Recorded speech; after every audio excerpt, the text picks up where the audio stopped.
Estamos con lo que es el libro el estudio, el libro a los Hebreos.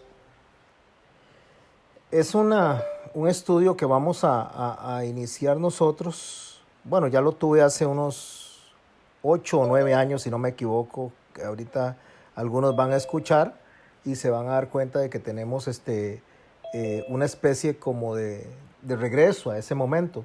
Solamente que ahora los que lo recibieron hace 8 años, ese estudio, 7, 8 años, algo así es, se van a dar cuenta de que con lo que han aprendido de teología paulina, con lo que hemos aprendido de las diferentes epístolas, va a enriquecerse más la enseñanza. Hoy necesito iniciar con unas bases que vamos a estar alrededor del capítulo 9 y capítulo 10 de Hebreos, pero primero unas bases de lingüística y de interpretación para que nosotros podamos enfocarnos con lo que ya hemos aprendido hasta acá, más lo que vamos a recibir de este hermoso documento, ¿verdad? Que es el libro de los Hebreos. Voy a ir pasando las filminas. Vamos a ver en la sección 1 lo que son principios de interpretación o principios interpretativos. Cuando nosotros trasladamos una idea, nosotros lo que estamos trasladando es un pensamiento. Y cuando nosotros pasamos ese pensamiento, no necesariamente, mis hermanos, quien está recibiendo lo que nosotros estamos hablando, lo está recibiendo de la misma manera que nosotros lo estamos pensando. Así que ustedes pueden ver el dibujo que puse ahí, en lo cual el hombre de la figura tiene en su cabeza, en la mente que tiene ahí, en el pensamiento, tiene un árbol. Entonces, cuando él dice árbol por la boca, que es una expresión sonora de la idea, entonces debe manifestar hacia el otro lado ese mismo árbol. De la misma manera la Biblia, cuando nosotros la explicamos, para recibir a Erna, ahora sí, de la misma manera cuando nosotros explicamos la Biblia, muchas veces tenemos la idea en nuestra mente y tenemos incluso la concepción de la idea en nuestro corazón. Ya el Espíritu Santo nos la ha explicado. Cuando vamos a hacer una prédica, cuando vamos a hacer una enseñanza, entonces lo difícil no es hablar, va a ser sencillo hablar, porque nosotros vamos a hablar según el entendimiento que tenemos tanto en la cabeza como en nuestro espíritu. Ahí lo difícil es poner la idea en la otra persona. Entonces alguien puede decir, sí, pero para eso está el Espíritu Santo. Sí, es cierto, el Espíritu Santo está para explicar una idea bien presentada, una idea bien fundamentada. Porque si nosotros no agarramos y presentamos la idea de la manera correcta, entonces igual desde la expresión sonora, que es el sonido que sale a través de nuestra boca, vamos a dar una obra abstracta de lo que estamos pensando. Lo abstracto significa que no está bien definido. Así que para nosotros poder venir y explicar, o para nosotros explicar lo que es la Biblia, necesitamos saber cómo se compone la lingüística en nuestro entorno y cómo se componen también los idiomas, los diferentes idiomas. Ciertamente no me voy a meter en una clase lingüística porque si no duraríamos varios meses en eso, pero voy a presentar unas pequeñas ideas que dimos hace bastante tiempo y algunos de los que están aquí lo van a recordar. Cuando hablamos de la expresión sonora, cuando nosotros venimos y expresamos nuestra idea, la que está en la mente y la que no está en nuestro espíritu, la expresamos por la boca, eso se conoce como voces. Entonces, esa expresión sonora es la expresión sonora de una cosa. Cuando hablamos de cosas, significa de la entidad que está representando la voz. Ahí puse un dibujo de una mesa amarilla. Entonces, la expresión sonora sería mesa. La entidad o la cosa sería en sí la mesa, tal y cual la estamos viendo. Pero cuando usted y yo decimos mesa, no necesariamente estamos transmitiendo una idea, una buena idea o una idea correcta. Porque si yo les digo a ustedes mesa, ustedes pueden imaginarse muchos tipos de mesa. Pueden imaginarse mesas de plástico, pueden imaginarse mesas de madera, pueden imaginarse mesas de cemento. La imaginación va a permitir que venga a nuestra mente y a nuestro concepto interpretativo lo que más bien está alrededor de nuestro entorno, nuestra familia, donde nos congregamos, el país donde vivimos. Eso es como agarrar un vaso vacío y empezar a llenarlo de información. Cuando nosotros enviamos una expresión sonora, como es la voz, expresando una cosa, en este caso la mesa, y nosotros no nos explicamos bien, entonces la persona receptora va a llenar ese envase de información, que es el cerebro, que es la mente, que es el alma, lo va a llenar con su propia idea de lo que es la mesa. Entonces, cuando nosotros le decimos a una persona, usted conoce a Dios o usted cree en Dios, nosotros cuando decimos la expresión Dios, el receptor la va a tomar y va a decir yo creo en Dios. Pero no necesariamente estamos en la misma línea de pensamiento. Porque si usted le pregunta a una persona que profesa, ejemplo, el catolicismo y usted le dice cree en Dios, él va a decir que sí. Usted le va a decir a un adventista cree en Dios, va a decir que sí. Usted le pregunta a una persona de bautista, va a decir que sí. Ahí usted, y adventistas, y ahí usted va a decir, usted va a empezar a ver las diferentes personas que responden sí a la concepción que tienen ellos de quién es Dios. Pero la pregunta, ¿estamos pensando realmente de la misma manera de quién es Dios, de su carácter, de su persona? ¿Realmente estamos en la misma página? No necesariamente. Como la mesa. ¿Por qué? Porque cuando nosotros decimos la palabra Dios de manera general, no lo vamos a entender. Por eso, mis hermanos, nosotros necesitamos ir a lo que se conoce dentro de la construcción de la información, que es la construcción del idioma, a lo que se conoce como el repertorio de voces. Acuérdense cuando entran, cerrar los micrófonos, por favor. Y cuando nosotros tenemos el repertorio de voces lo que hace es componer un idioma.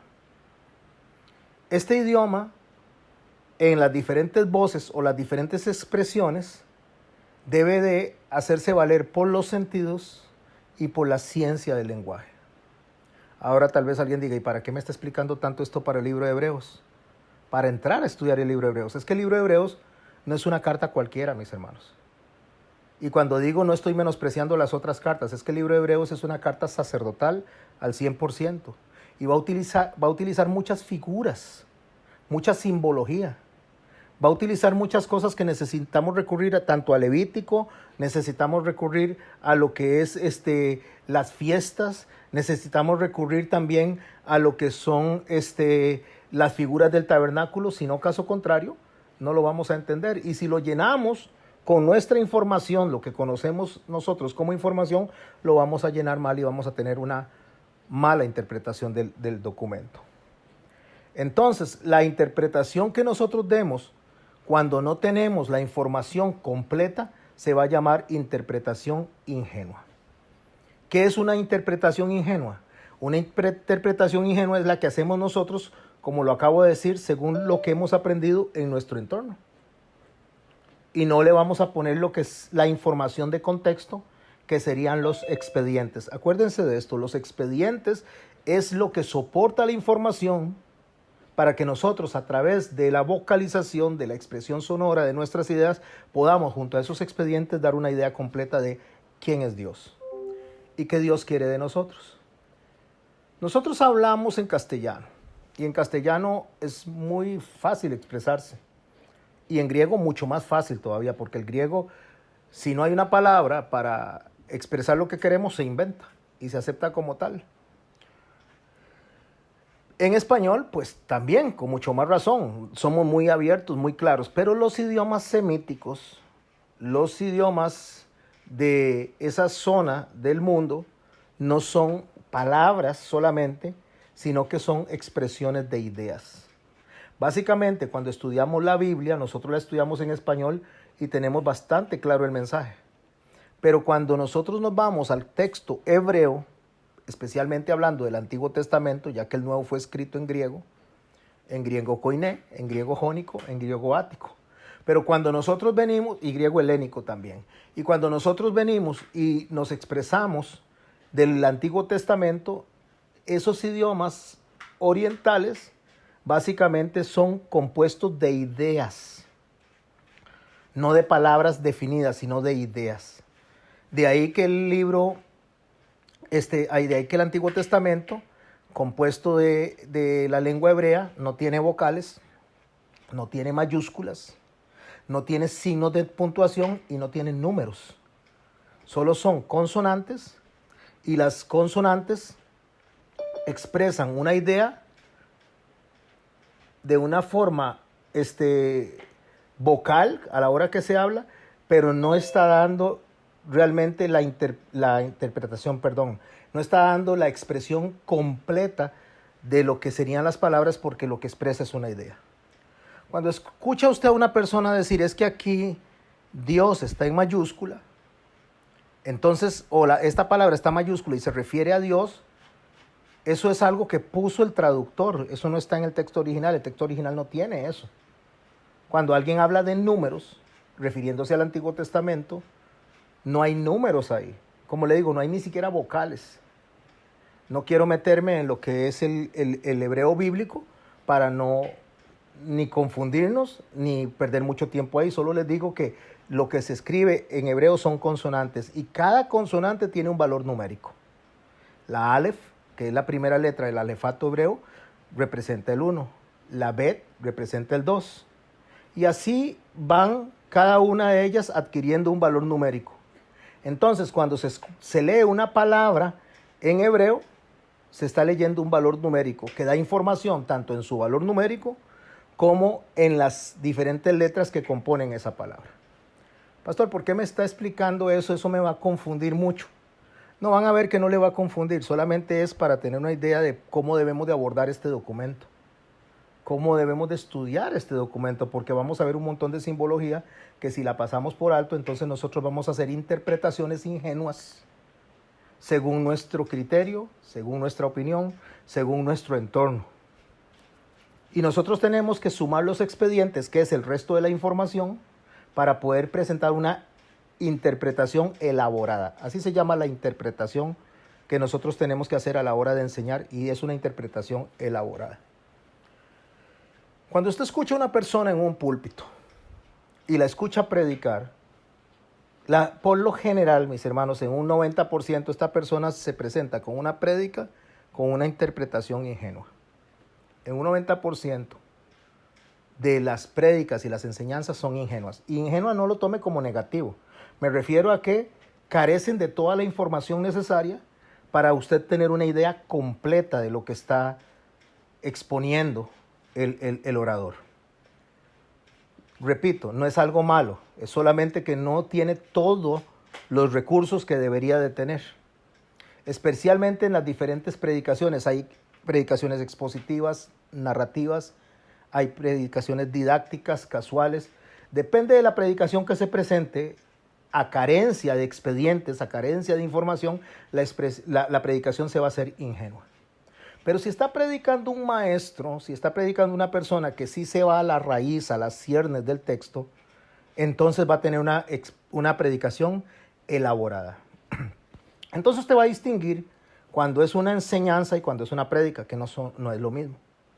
La prédica va a traer información, va a traer aplicación, va a traerte entendimiento, pero va buscando más que todo mandar un mensaje la mayoría hace mensajes emocionales ahora, pero hablemos del que predica correctamente. Va a mandar un mensaje de arrepentimiento, de conocimiento de la palabra. Pero quien es maestro de Biblia va a buscar, no es un mensaje de ingenuo, superficial, que es bueno, sino que va a buscar un mensaje de raíz, o sea, de lo que se conocen como las ciernes bíblicas. Y cuando se busca un mensaje de raíz, se está buscando algo más allá de lo que es el entorno en el que vive el individuo, sino que se está trasladando la mente del receptor hasta la mente de la persona que estaba escribiendo el documento, sea los profetas, haya sido los apóstoles, porque ahí es donde esa idea debe trasladarse de manera de que llegue de la manera como fue escrita hasta los receptores como somos nosotros en este tiempo. Especialmente que no estamos predicando en el mismo idioma que se escribió, sino en una traducción que pierde bastante la esencia del tema.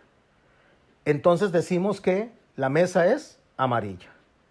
Pero eso no nos ayuda a nosotros para poder tener la idea completa de la mesa, como nosotros no nos ayuda a agarrar el libro de Hebreos y leerlo a la ligera sin hacer valer los expedientes que nosotros tenemos que tener de este documento. El libro de los Hebreos es un libro que no tiene autor en apariencia.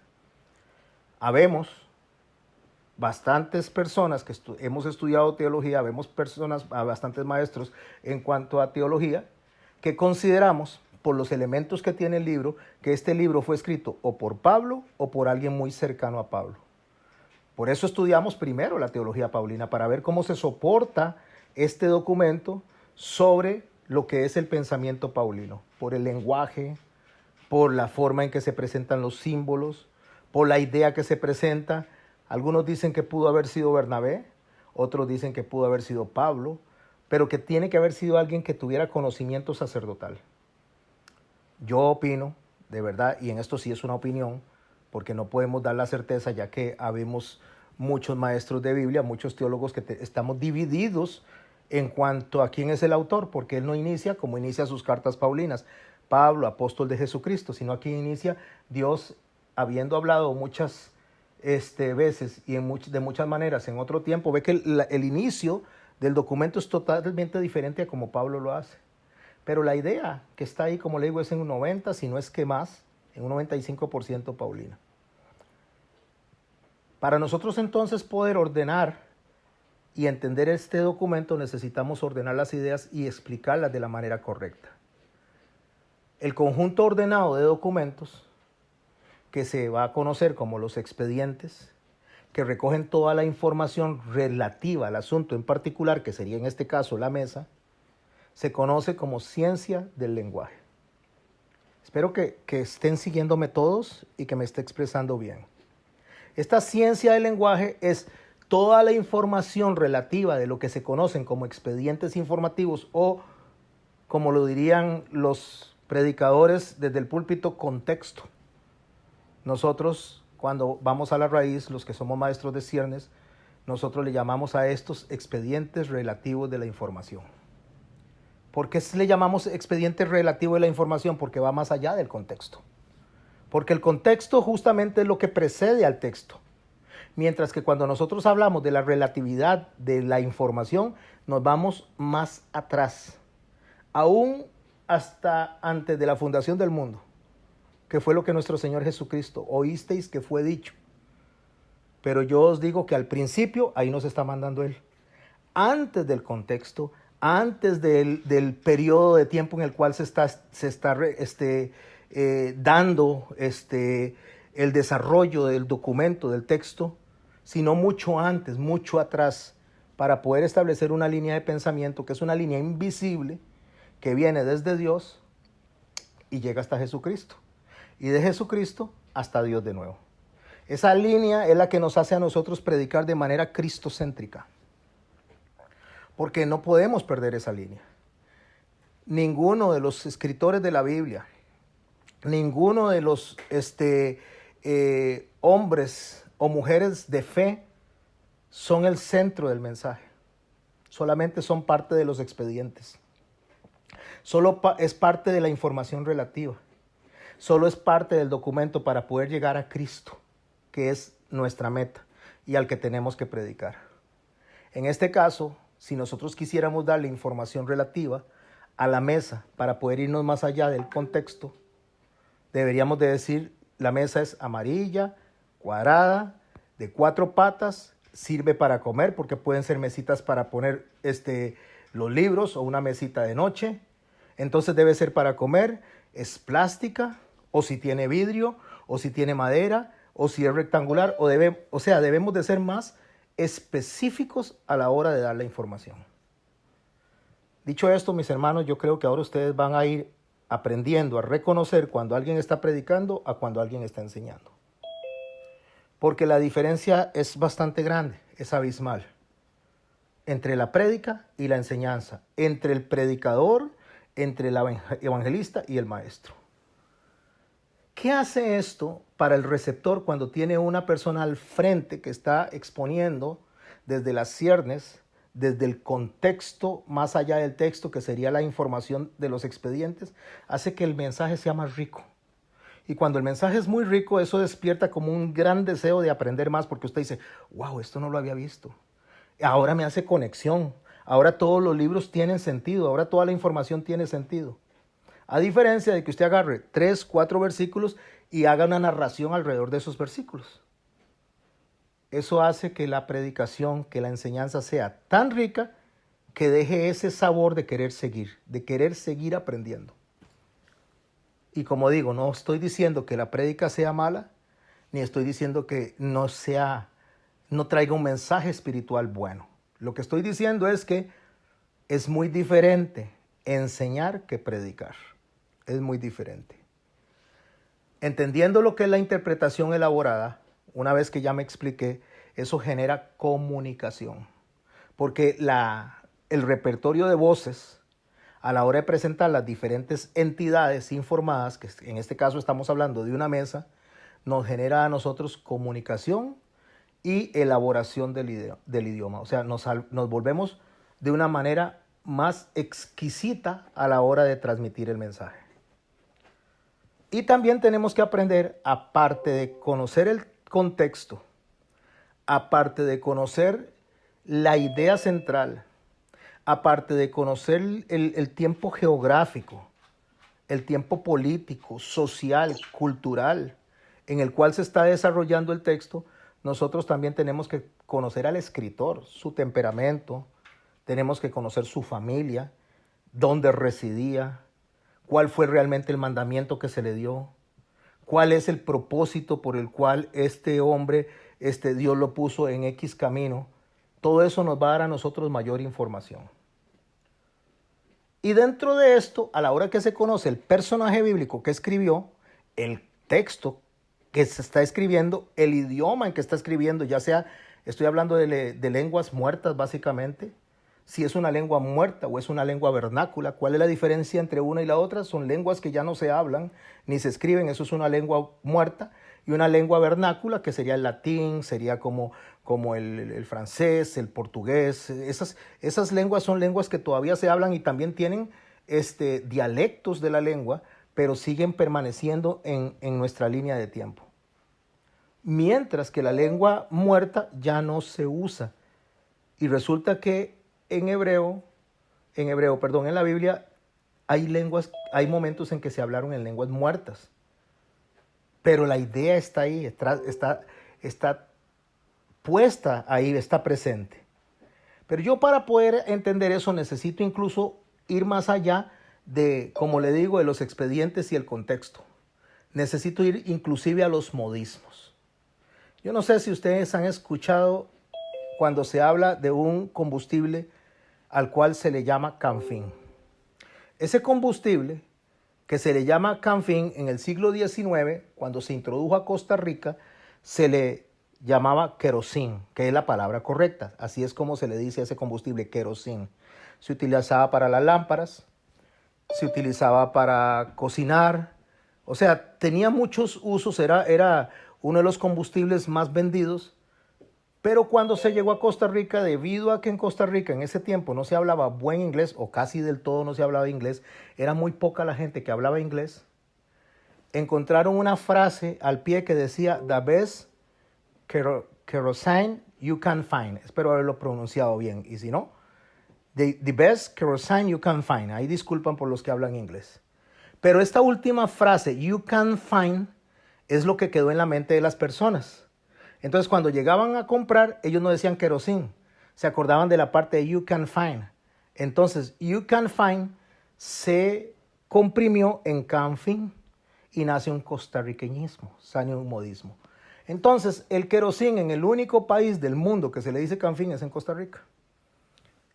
Así que hay muchas veces algunos modismos hebreos, algunas informaciones que la Biblia tiene en hebreo que solamente, única y exclusivamente, los judíos tienen realmente la expresión y el significado de lo que se está poniendo ahí.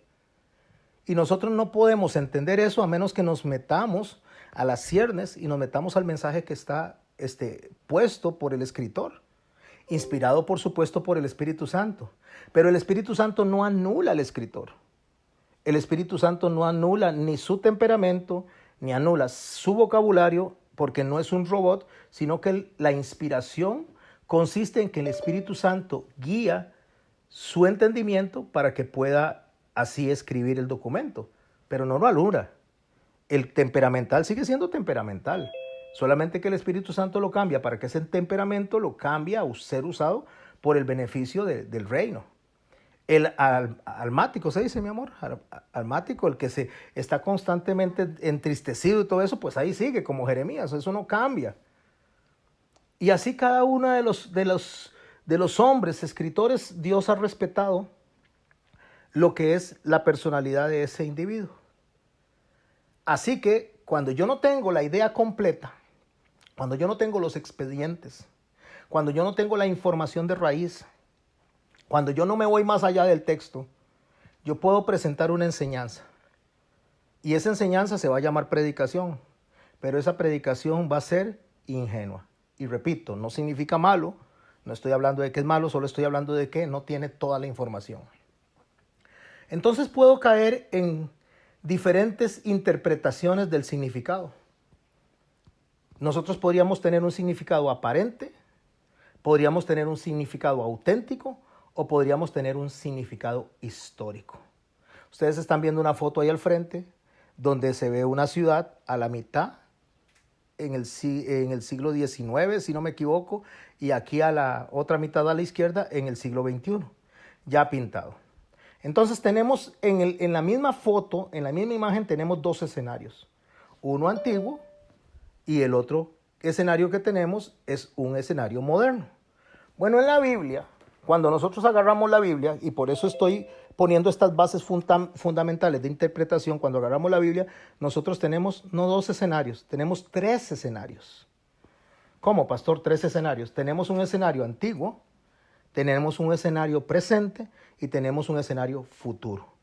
La Biblia nos está enseñando a nosotros cosas que pasaron para poder entender lo que está pasando y para poder proyectarnos a lo que va a pasar. Eso fue lo que le dijo nuestro Señor a Juan cuando le presentó la revelación del Apocalipsis. Escribe lo que era, lo que es y lo que ha de ser. Porque la Biblia funciona en un presente continuo para darnos a nosotros la información necesaria para que nosotros podamos entender cómo se comportó los hombres y las mujeres de Dios antes, cómo debemos de comportarnos nosotros y lo que se espera de nosotros en el momento que nuestro Señor venga por nosotros. Pero el significado aparente sale por la falta de información, entonces por llenar ese vaso con nuestro entendimiento, con nuestra opinión y con lo que nosotros creemos que es bien.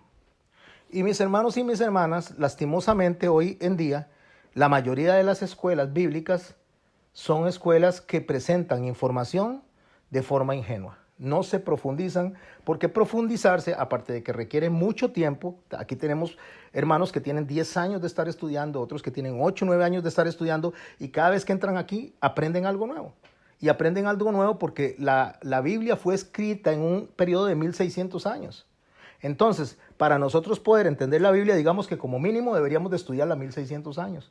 Y creo que aquí no vamos a vivir más de 100 años. Y si los que viven más de 100 años será porque tengan muy buena salud o por la bendición de que Dios así lo quiera.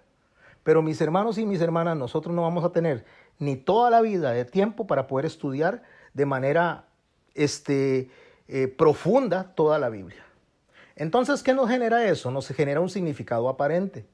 Los que tenemos la posibilidad de meternos aún un poco más dentro del texto, dedicarle más horas al texto, no solamente que vayan 2 o 3 veces a una escuela bíblica por semana, sino que lo hacemos por toda la semana, por todo el mes y durante años para presentárselos a ustedes, hacemos el trabajo Nosotros los maestros de ciernes hacemos el trabajo para que ustedes puedan llegar y agarrar la pieza de carne. Cuando estoy hablando de la enseñanza, y se la puedan comer sin necesidad de ir a matar la vaca, sin necesidad de alimentar la vaca, sin necesidad de ir a hacer los cortes. O sea, lo que quiero decir es que agarran la pieza ya lista para que se la coman. Por eso perder una clase, por eso perder hasta dentro de la clase unos minutos. Dichosamente hoy existen los audios, se puede grabar, pero cuando no era así, perder una clase era perder prácticamente vida. Vida del estudiante y vida del maestro que dedica todo su tiempo a eso. Por eso los judíos ortodoxos, los varones, se encargan solo de estudiar, mientras sus esposas se encargan de atender la casa, porque la misión de ellos es solo estudiar de toda la vida, desde el momento que a los 5 años se incorporaron a la escuela, desde ese momento hasta que se mueran, es estudiar para transmitir ese conocimiento y esa sabiduría. En el caso de nosotros, en este lado del mundo, no tenemos muchas veces esa oportunidad. Somos pocos los que podemos sacar un rato para hacer eso, pero no como ellos. Entonces, el hacer una presentación bíblica sin tener bien definidos estos recursos que les acabo de decir, nos puede dar un significado aparente del texto. Pero nosotros tenemos que dar el significado auténtico, no el aparente, no lo que nos parece. Usted oye a mucha gente decir, a mí me parece que aquí dice eso, pero esa es una expresión totalmente equivocada. Porque no es lo que a mí me parece, no es lo que yo creo. Debo de presentar lo que la Biblia dice. Pero para eso yo necesito ir a la historicidad de la Biblia, al significado histórico.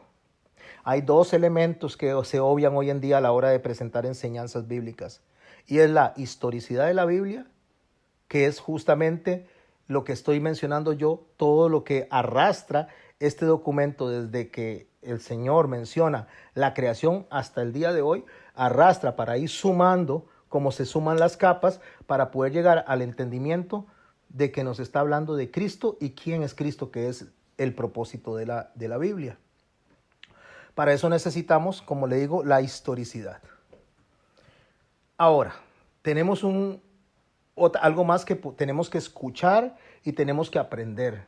Y es que la Biblia se compone de muchos tipos de géneros literarios. La Biblia, hay gente que toma pasajes, para darle un ejemplo, como el de Proverbios, que dice que instruye al niño en su camino y nunca se apartará de él. Y cuando fuere viejo, gracias mi amor, no se apartará de él. ¿Qué significa eso? Significa que hay una instrucción bíblica que dice que el niño que se ha enseñado en los parámetros de la Biblia tiene más, o mejor dicho, tiene menos probabilidades de alejarse de Dios que el que no ha estudiado. Pero no significa que no va a pasar, porque eso no es una promesa.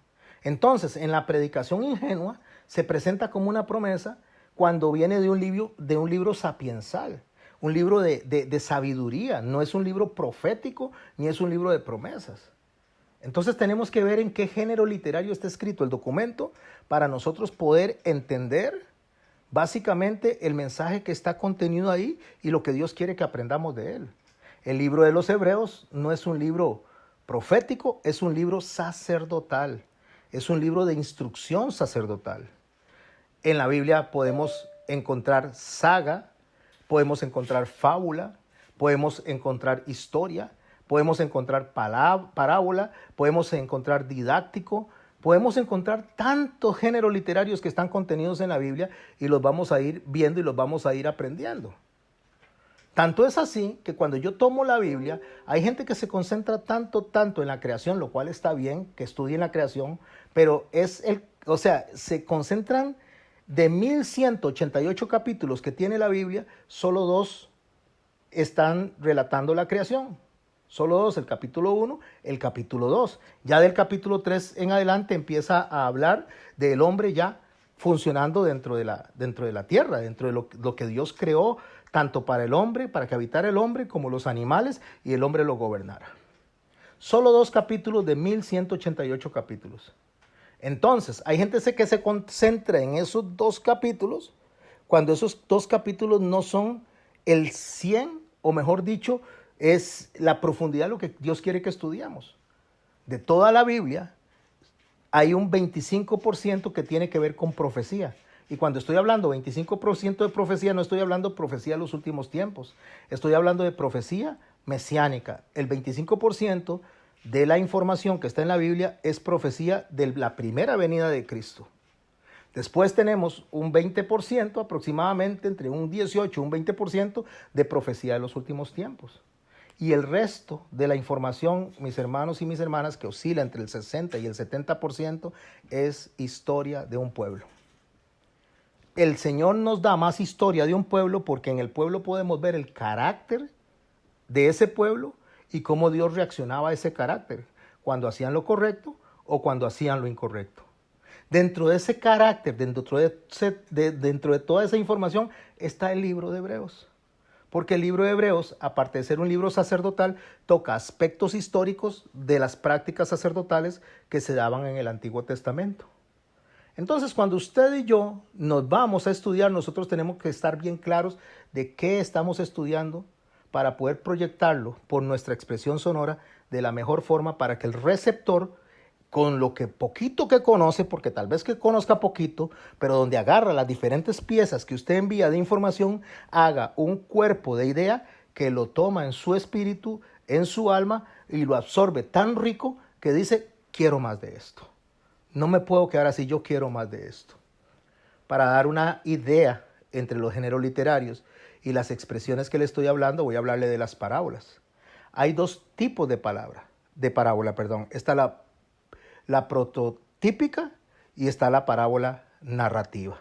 O sea, son dos tipos de parábola.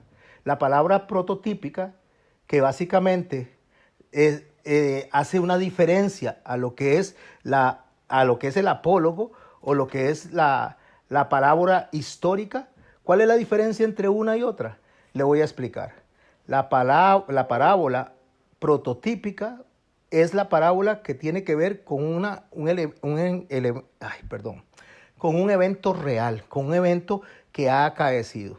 Ejemplo, ustedes pueden ver aquí donde estoy pasando el cursor, la parábola prototípica tiene que ver con una como la de Lázaro y el hombre rico. Es el único documento que se considera una parábola, lo cual no lo es, donde aparece el nombre de una persona. Porque no se está hablando de una historia que nos ayude a nosotros en el entendimiento, sino realmente se está hablando de un acontecimiento real, como es el caso de la parábola de Lázaro. No voy a meterme ahí para desarrollar eso, solamente estoy poniendo la información para que vean. Incluso las parábolas tenemos que separarlas entre lo que es la prototípica y lo que es la palabra apológica o la parábola que nos relata una historia probable. Como estamos viendo arriba, si no me equivoco, es la figura del hijo pródigo o la viuda. No lo veo, está muy pequeñito el cuadrito. Pero cualquiera de estas parábolas son parábolas que nos dan a nosotros una historia probable. Pero la diferencia entre la prototípica es que es una historia real, mostrada como parábola. Vea qué importante es tener conocimiento, incluso hasta de eso, porque entonces yo podría presentar las parábolas como algo real y no es algo real, es una figura que nos va a hablar a nosotros de manera simbólica de un mensaje, una idea que tenía nuestro Señor Jesucristo en su mente para trasladarla a los receptores en ese momento. ¿Y cómo hago yo para saber cómo pensaba el Señor? El Señor lo dice muy claro, escudriña las Escrituras, los escritos de Moisés, los profetas, los salmos, porque estos hablan de mí. Ahí es donde yo voy a ir como diccionario para entender el Nuevo Testamento. Y es ese diccionario el que necesitamos para entender el libro de los Hebreos. Una vez que tenemos esto claro, una vez que tenemos eso en entendido, nosotros nos vamos a ir a lo que se conoce como la etiología. ¿Qué es la etiología? La etiología se entiende o se comprende como la razón del origen. Bueno, vamos a hablar de la razón del origen. Vamos a imaginar que yo soy un médico y que llegó nuestro hermano Eric, que se sentía enfermito. Entonces yo no le voy a decir a él que como médico, no soy médico, pero voy a hacer la figura de médico en este momento, como médico no le voy a decir qué es lo que siente, le voy a preguntar mucho más cosas. tiene personas en la familia que padezcan del estómago, tiene personas en la familia que hayan tenido problemas de cáncer, tiene problemas de personas en la familia que tenga problemas de hipertensión por los medicamentos que le voy a suministrar. Tiene usted personas en la familia, no sé si me estoy explicando, o sea, hago una investigación detrás de la familia de él para poder llegar a entender un poquito más de los padecimientos que está teniendo mi hermano. Entonces eso se llama etiología, porque la etiología me debe llevar a un diagnóstico más certero de la enfermedad. Entonces, cuando yo veo el mundo cómo está, cuando yo veo las cosas que están pasando, yo necesito hacer una etiología de los acontecimientos, necesito irme hasta atrás para ver cómo la humanidad se ha venido comportando desde el Edén hasta la fecha para poder entender qué es lo que está pasando. Porque si no, yo no entiendo lo que está pasando y no entiendo el carácter de Dios en este pueblo en el cual yo estoy viviendo, en esta era y en esta generación en la cual yo estoy viviendo. Pero para eso necesito yo irme desde el Génesis hasta nuestra fecha. También debemos de entender que en la Biblia hay hasta refranes.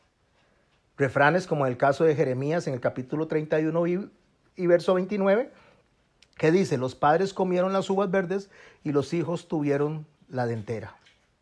Eso sería equivalente a nuestro refrán de pagaron justos por pecadores. Pero también hay refranes y el refrán no se puede tomar ni como profecía, no se puede tomar como instrucción bíblica, me refiero como mandamiento, no se puede tomar como, déjeme ver, como histórico. Es un refrán nada más. Es una forma de expresar una idea. De ahí que la gente cuando escucha que la ley o se habla de la ley inmediatamente dice esto ya pasó. Esto ya pasó, esto no tiene que ver con nosotros. Pero resulta que es la falta de comprensión, la falta de entendimiento lo que lleva a que las personas rechacen el Antiguo Testamento y rechacen la ley. Pero no se han dado cuenta que la Biblia se compone de historia, se compone de poesía, se compone de cantos, se compone de libros didácticos, se compone de libros históricos y dentro de todo eso hay una porción muy pequeñísima que se llama ley. Y entonces la ley solo es una pequeña porción de toda la Biblia. Y cuando nosotros no sabemos lo que es la ley, no nos damos cuenta que hay ley también en el Antiguo Testamento como en el Nuevo Testamento. Hay 613 mandamientos en el Antiguo Testamento y 111 mandamientos ejecutados por nuestro Señor Jesucristo en el Nuevo Testamento. Y que todo nos debe llevar a Cristo y que el Señor dijo no pasará ni una tilde ni una jota de este documento hasta que la tierra pase. ¿Por qué? ¿Por qué le está diciendo eso? Porque él está diciendo que la palabra debe permanecer hasta que Él regrese. Eso es lo único que nos puede guiar a nosotros a través del Espíritu Santo a tener un entendimiento de nuestro Dios y Señor Jesucristo. Entonces nosotros tenemos que ver ejemplos. Y cuando nosotros vemos ejemplos, no es el ejemplo de mi papá, de mi mamá, de mi vecino, no es cómo se comporta el compañero de trabajo, no es cómo se comporta el chofer del autobús. Esos no son los ejemplos que nosotros tenemos que usar, porque resulta que dentro de la historia bíblica, dentro de las personas que Dios usa, dentro de ese pueblo, hay ejemplos más claros para poder agarrar nosotros y entender el mensaje que Dios está haciendo en los evangelios a través de la boca de nuestro Señor Jesucristo para explicar acontecimientos que nosotros tenemos que tomarlos por verdad. Así que hay personas como Adán, como Abraham, como Isaac, como Moisés, como Josué, como Melquisedec, y ahí vaya pensando en muchos más, o como David. Figuras o tipos que nosotros tenemos que poder observar para poder entender el mensaje bíblico.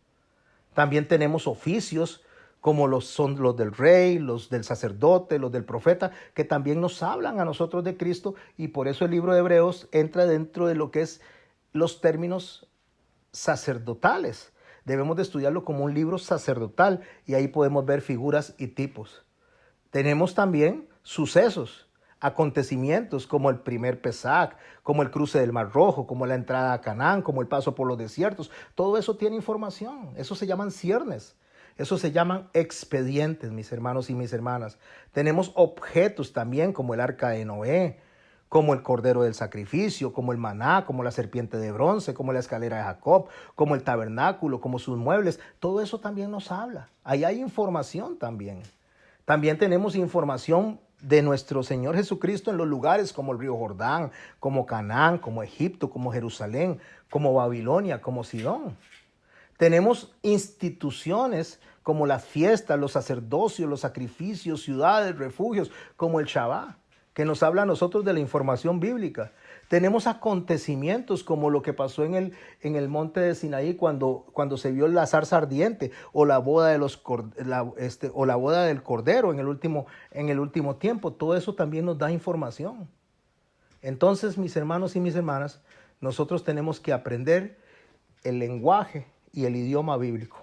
Porque si yo no aprendo el lenguaje y el idioma bíblico, entonces me voy a ver perdido en el mensaje. Y cuando digo perdido en el mensaje, no confundamos que me voy a ir al infierno. Estoy hablando de que no voy a tener la riqueza realmente del mensaje. Ustedes ven esa figurita que puse ahí.